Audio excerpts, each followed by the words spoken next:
हरे कृष्ण जय श्री हरि। हर साल कार्तिक मास के शुक्ल पक्ष की नौमी तिथि के दिन अक्षय नवमी यानी कि आंवला नवमी का पर्व मनाया जाता है। जैसा कि अक्षय नाम है, इससे पता चलता है कि इस दिन कोई भी धार्मिक कार्य करने से, दान उपदान करने से अक्षय पुण्य की प्राप्ति होती है। इसका मतलब कि इसका पुण्य कभी खत्म नहीं होता, बल्कि अगले जन्म में भी व्यक्ति को इस पुण्य का फल प्राप्त होता है। इस दिन आंवले के पेड़ को साक्षी मानकर लक्ष्मी नारायण की पूजा आराधना की जाती है। साथ ही आंवला वृक्ष की पूजा की जाती है, उसके जड़ में जल अर्पित किए जाते हैं और आंवला वृक्ष के नीचे भोजन पकाया जाता है। और भोजन पकाने के पश्चात सबसे पहले भगवान विष्णु और महादेव को भोग लगाया जाता है और तत्पश्चात वह भोजन ग्रहण किया जाता है। धार्मिक मान्यता है कि अक्षय नवमी के दिन व्रत रखकर लक्ष्मी नारायण की पूजा करने से घर में सुख, समृद्धि और खुशहाली आती है। इसके साथ ही लक्ष्मी नारायण की कृपा प्राप्त होती है। इस दिन आंवले वृक्ष के नीचे बैठकर खाना खाने और खाना खिलाने का विशेष महत्व होता है। इस दिन दान उपदान किए जाते हैं, ज़रूरतमंद लोगों को भोजन कराया जाता है तथा पंडित को भोजन कराकर दक्षिणा दी जाती है। ऐसा करने से अक्षय पुण्य की प्राप्ति होती है। तो आइए जानते हैं कि साल 2025 में अक्षय नवमी यानी कि आंवला नवमी कब है, पूजा का शुभ मुहूर्त क्या होगा, दान उपदान कब किए जाएंगे और इस दिन कौन से शुभ योग का निर्माण हो रहा है।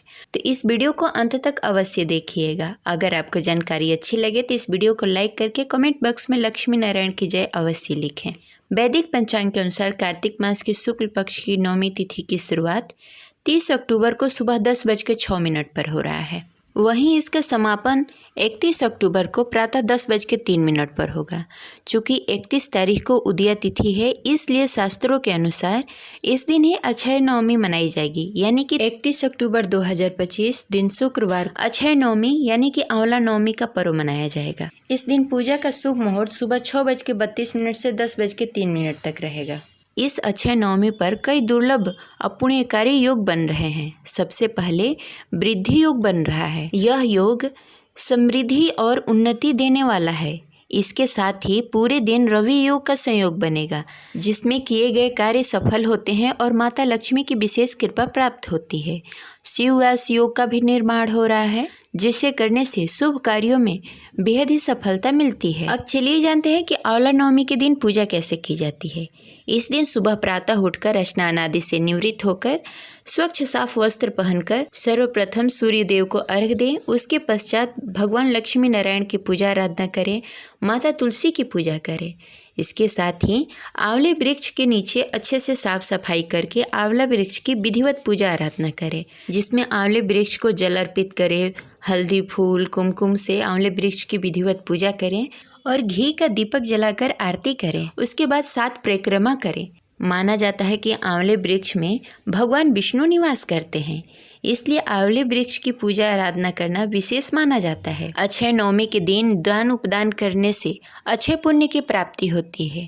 उसके बाद गरीब, जरूरतमंद लोगों और ब्राह्मण को दान करें, जिसमें अन्नदान, वस्त्रदान और धन दान किया जाता है।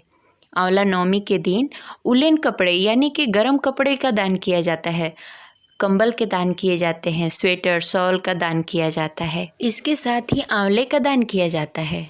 तत्पश्चात ब्राह्मण को दक्षिणा देकर उन्हें भोजन कराएं। आंवला नवमी के दिन आंवले वृक्ष के नीचे भोजन पकाकर भोजन करना बेहद ही लाभकारी होता है। तो इस दिन आंवले वृक्ष के नीचे भोजन बनाकर सर्वप्रथम भगवान विष्णु और भगवान शिव को भोग लगाएं। उसके बाद ब्राह्मण को भोजन कराएं, स्वयं भोजन करें और व्रत पूजन संपन्न करें। ये रही आज की जानकारी। आशा करते हैं आपको अच्छी लगी होगी। तो इस वीडियो को लाइक करें और ज़्यादा से ज़्यादा लोगों को शेयर करें। मिलते हैं अगले वीडियो में, तब तक के लिए हरे कृष्ण, राधे राधे।